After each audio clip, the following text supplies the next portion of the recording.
Hello everyone and welcome to a new video, and today I'm going to show you how to add Fortnite to Steam.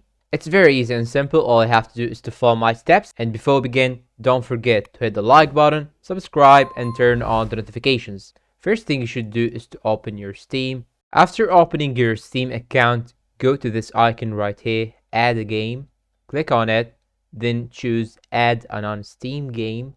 And now you should search for Fortnite, but in order to do that, click on browse. Then here you should get Fortnite from its file. So usually you will find Fortnite in the local disk C, then program files, and here you will find Epic Games folder.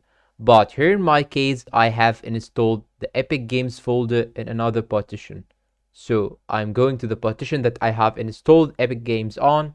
And now after finding Epic Games folder, double click on it, then go search for Fortnite and go to Fortnite game, then open binaries, Win64, and here you should find Fortnite client Win64 shipping, and you will find out that it is the largest application.